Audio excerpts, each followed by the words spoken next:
Hello বন্ধুরা, welcome back to our channel Rinki's kitchen. আর একটা নতুন রেসিপি নিয়ে হাজির হয়ে গেছি। আজকে রেসিপি হচ্ছে ফ্রাইড রাইস। তো দেখো, আজকে রেসিপিটা আমি আলুর দমের সাথে ট্রাই করব। আলুর দম রেসিপিটা দেখাচ্ছি না, ভিডিও অনেক বড় হয়ে যাবে। এটা আমার আপলোড করা আছে অলরেডি আমার চ্যানেলে, তোমরা গিয়ে ভিজিট করে দেখে নিতে পারো। তো চাল আমি ধুয়ে 15 থেকে 20 মিনিট আগেই ভিজিয়ে রেখেছিলাম। আর সমস্ত সবজি আমি ভালো করে কেটে ধুয়ে একদম রেডি করে নিয়েছি। এবার আমি রাইসটা 80% কুক করে নেব।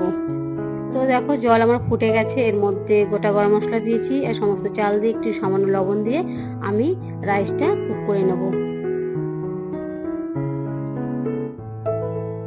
যতক্ষণ রাইসটা কুক হচ্ছে ততক্ষণে আমি সবজিগুলোকে ভালো করে ভেজে নেব। দেখো, এই সবজিগুলো পুরোটাই ঘি দিয়ে করা যায়, তো আমি খুব একটা রিচ করব না। দেখো, আমার রাইসটা হয়ে গেছে একদম 80%। তো আমি খুব একটা রিচ করব না, তাই আমি সাদা তেলের সাথে 1 চামচ ঘি অ্যাড করে আমি সবজিগুলোকে ভেজে নিচ্ছি। আর সবজিগুলো আলাদা আলাদা করে ভেজে নেওয়া যায়, বাট আমি একসাথেই ভেজে নিচ্ছি। যেহেতু গাজর আর বিনস একটু শক্ত, তাই এগুলো আগে একটু ভেজে নিয়ে বাকিটা বাদ বাকি সবজিগুলো আমি এখন একসাথে সব ভেজে নেব।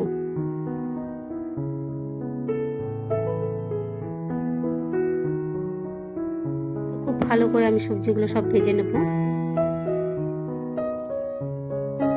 তো দেখো, আমার ভাজা হয়ে গেছে, আমি এবার তুলে নেব।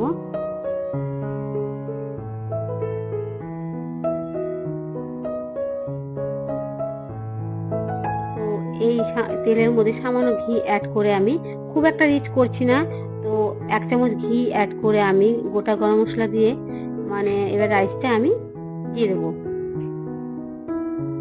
দেখো, আমার রাইসটা কি সুন্দর, একটা ভাতও ভাঙেনি আর ঝুরঝুরে হয়েছে, সুন্দর হয়েছে। এবার আমি ভাজা সবজিগুলো দিয়ে রাইসটা খুব ভালো করে আমি মিশিয়ে নেব।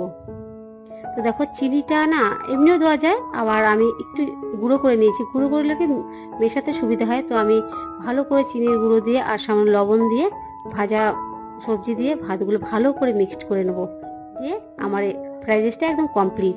তো বন্ধুরা, আমার রান্না তোমাদের যদি ভালো লেগে থাকে অবশ্যই লাইক কমেন্ট শেয়ার করো, আমাকে একটু সাহস দাও, একটু সাপোর্ট করো।